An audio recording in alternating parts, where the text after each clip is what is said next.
Esta santidad de la que Pablo manifiesta en su correcta motivación, noten que es una santidad en gratitud por la misericordia de Dios y se expresa con acciones, pero también con una mente que sabe lo que está haciendo. Hermanos, durante todo este año hemos venido hablando de las bendiciones que Dios nos ha dado y todas ellas están en el libro de Romanos. Pasamos por todas ellas, que nos predestinó para que al final seamos glorificados, que nos ha dado su Espíritu Santo, por el cual podemos hablar, decir Abba Padre o Papá Dios, que nos ha dado el Espíritu Santo para recibir todo el amor de Dios, que nos ha enviado Jesús para rescatarnos de la condenación. Y por todo esto y más, el creyente no puede ser indiferente a las cosas de Dios. El creyente está llamado a rendir adoración por la gran salvación que ha recibido de parte de Dios. Pero esta adoración debe ser hecha conforme a todo nuestro ser.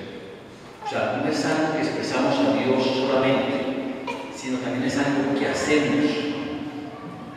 Entregar nuestros cuerpos y no solo el corazón en santidad para la gloria de Dios.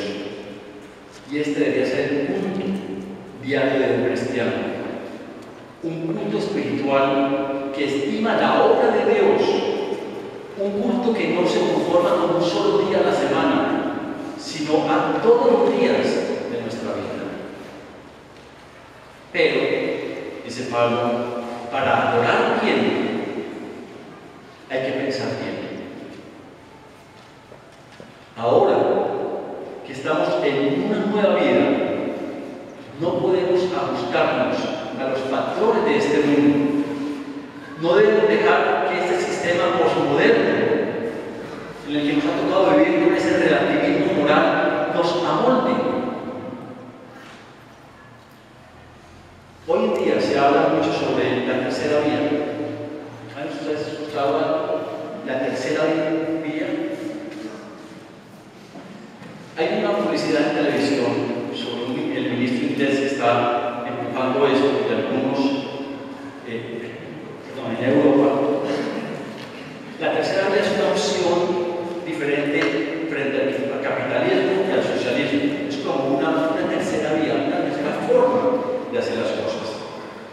Pero el problema es que esta tercera vía también dice que los valores y los ideales del hombre se deben ir acomodando a la realidad actual y deben ir cambiando y amoldándose a la realidad de cada época.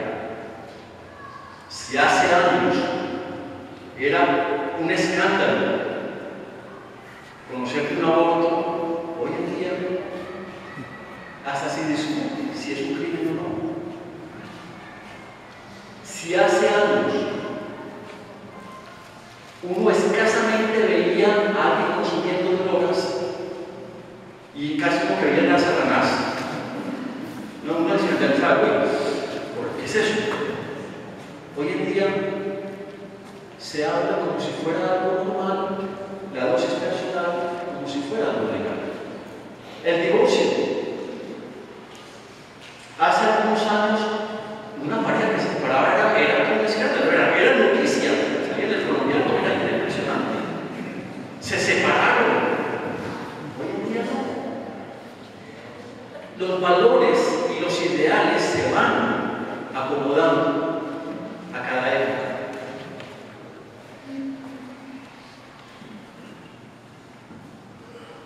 Pero para el creyente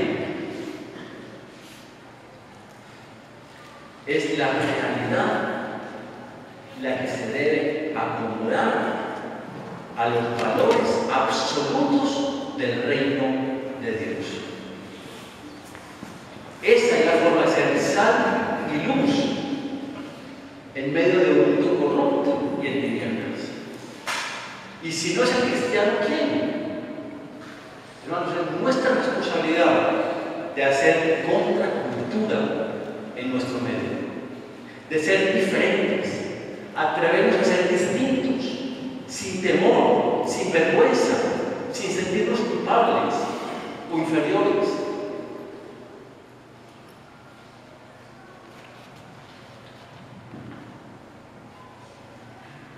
Hermanos, nuestra vida solo puede ser alimentada por el carácter santo y absoluto de Dios y su palabra.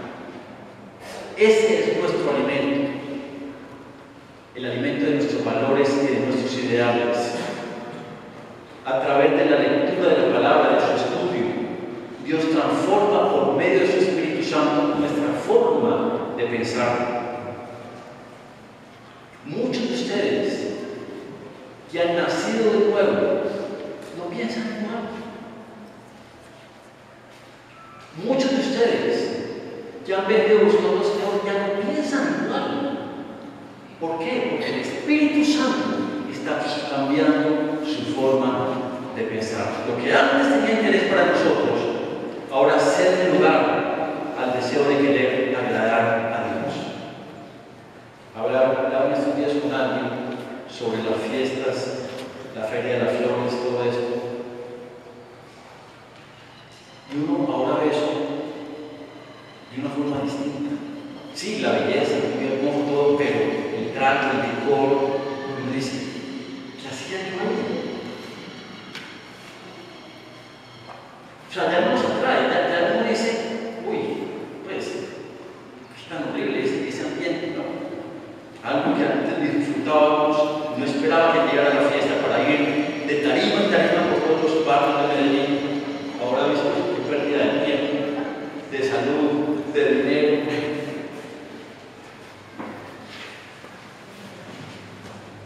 Únicamente, hermanos, por medio de la palabra, estaremos en condiciones de conocer la buena voluntad de Dios para nuestras vidas. Y es aquí donde Pablo exhorta a los creyentes a cosas muy específicas, muy prácticas. O sea, ya pasa de un discurso abstracto, conceptual, a cosas muy sencillas en el término que son fáciles de entender, no de poner en obra, pero cosas muy prácticas. Dice, por la gracia que se me ha dado, les digo a todos ustedes, una lista, una cantidad de cosas. Primera, y creo que debe ser la primera, luche contra el orgullo. Nadie, verso 3, tenga un concepto de sí más alto que el que debe tener. O sea, esto ya nos pone a un nivel parejo con los demás. Hermanos, si algo, cuando un ejemplo nos entregó Jesús en su venida a la tierra, fue humildad. Jesús se despojó de toda su grandeza y se hizo como uno de nosotros para darnos ejemplo de que la humildad trae más ganancia, de pronto sí más problemas, pero más ganancia que el orgullo.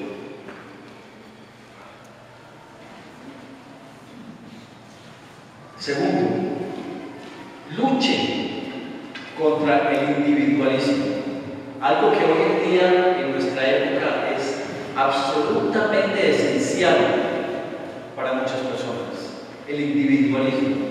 Busco lo que yo quiero, mis sueños, mis ideales, mis valores, no importa lo demás.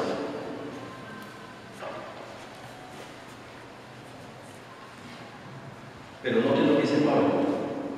Pues así como cada uno de nosotros tiene un solo cuerpo con muchos miembros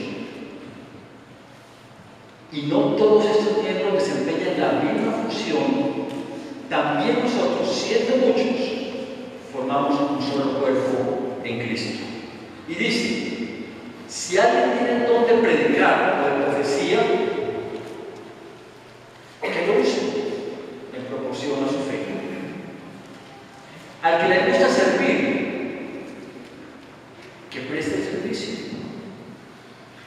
El que tiene el don de enseñar, que enseñe. De animar a otros, que anime. De socorrer a los necesitados, que lo haga con generosidad. Que dirija, que lo haga con esmero. Si tiene el don de mostrar compasión, que lo haga con alegría. Vemos que todos tenemos diferentes dones, pero cada uno necesita el don de otro. Hermanos, los dones que Dios nos ha dado es para colocarlos al servicio de otras personas. No es para nuestro beneficio, es para el beneficio de otros. Por eso tenemos dones diferentes según la gracia que nos ha sido dada. No somos seres independientes. Todos nosotros aquí hemos llegado a este punto de nuestra vida porque otros nos ayudaron con sus dones a llegar. Usted no llegó aquí solo, ni a su carrera, ni a su matrimonio, ni a la iglesia. Usted no ha construido su vida solo. Muchas personas estuvieron alrededor apoyándole, animándole para que llegara a ser lo que es.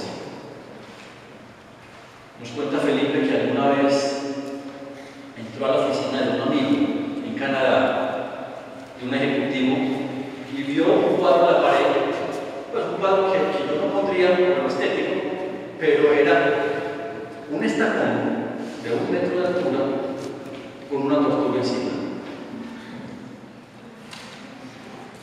Y estuvieron como 2 horas hablando, y Felipe miraba ese cuadro. ¿Qué significa tortuga de estacón? No. Casi ni le pone atención al amigo, como se veía por estar mirando la tortuga. Además que, pues, por la calidad de su oficina, era un cuadro que uno decía, ¿qué hace ahí, no? Al final de las 2 horas de consejería, Felipe le dijo, ¿sabe qué significa ese cuadro? Una tortuga parada en un estacón de 1 metro de altura. Ustedes se la pueden imaginar. Y el amigo le dijo, ¿sabe qué? Ese cuadro todos los días recuerda que yo no llegué aquí solo, que alguien me puso aquí. Hermanos, la vida cristiana y aún la secular es imposible vivirla individualmente.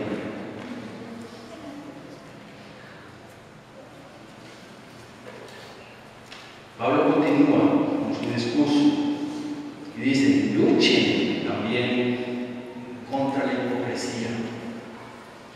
Verso 9 y 10 dice, ámense los unos a los otros con amor fraternal. Hermanos, las palabras de afecto tienen sentido si ellas no nacen de un amor genuino. Aborrezcan el mal, aférrense al bien. Hermanos, el amor discierne entre el bien y el mal. El amor siempre está apasionadamente dedicado al objeto del amor y discierne entre el bien y el mal. Aborrece todo lo que esté incompatible con el más elevado bienestar del ser amado. Por eso, en la vida cristiana, el amor debe mostrarse con afecto, pero también con respeto, con honrar a los demás. ¿Cuántas veces ustedes no se tratan unos a otros con la palabra hermano? Bueno, generalmente cuando conocen el nombre.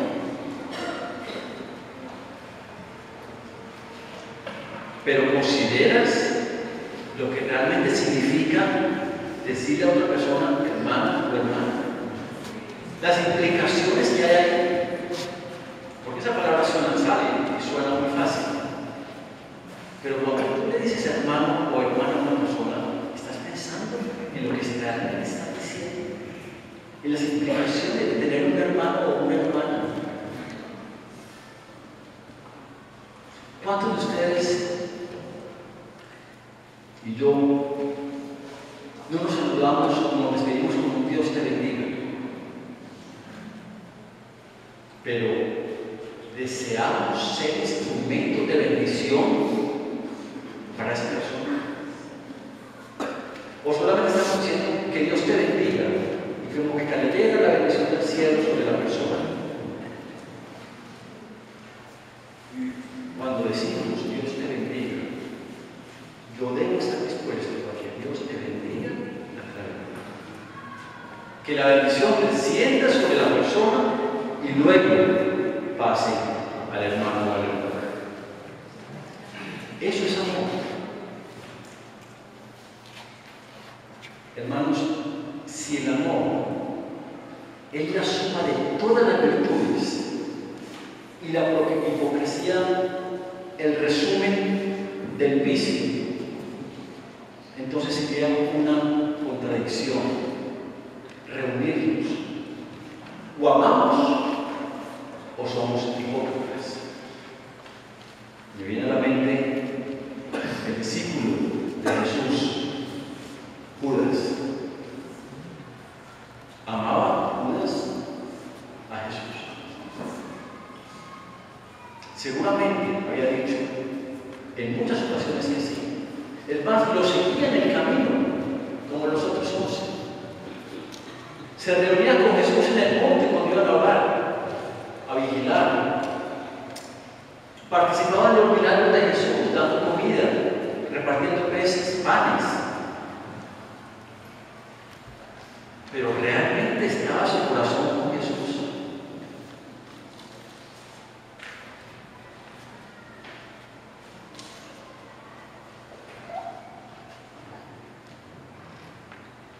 También Pablo nos anima a que no seamos conformistas, a que no nos acomodemos a las cosas, a las rutinas. Verso 11 dice: nunca dejen de ser diligentes, antes bien sirvan al Señor con el fervor que da el Espíritu Santo. Y aquí ese fervor y esa diligencia, hermanos, no es entusiasmo perfeccionista, ni es a la exageración, no es ese celo santo que no tolera al hermano que tropieza o que es débil o que camina con dificultad en su vida cristiana. No es ese entusiasmo de celo religioso, sino es un entusiasmo con celo pero con conocimiento, un entusiasmo que se mantenga arraigado en la realidad. Debemos mantener nuestro entusiasmo, nuestra pasión, ser diligentes, pero no podemos exigirle a los demás que caminen a nuestro ritmo, a nuestra velocidad, pensando que eso es diligencia y pasión y fervor. Especialmente cuando se están apenas llegando al Señor. Una persona que lleva 20, 30 años en el Evangelio no puede exigirle a una persona que lleva 3 meses a que viva como él vivía. Esto no es misericordia. Debemos ponernos en los zapatos de él cuando teníamos 3 meses de haber conocido al Señor y saber cuánto nos demoró, cuánto sufrimos, cuántas veces nos caímos.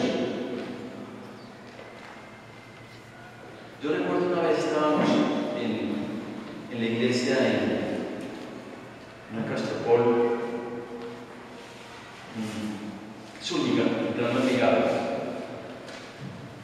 Y yo venía de una iglesia arminiana, legalista, donde la gracia solamente era un concepto que era como opaco, como que uno no sabía qué era.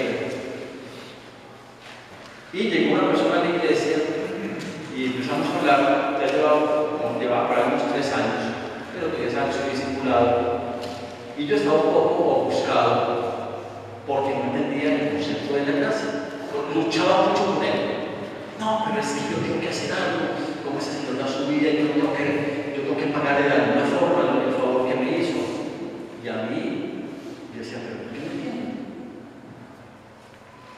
llevaba 3 años, yo llevaba 25 años en el Evangelio. Y le dije a Felipe, esta persona no quiere entender el concepto de la gracia. Ya vimos cómo no ser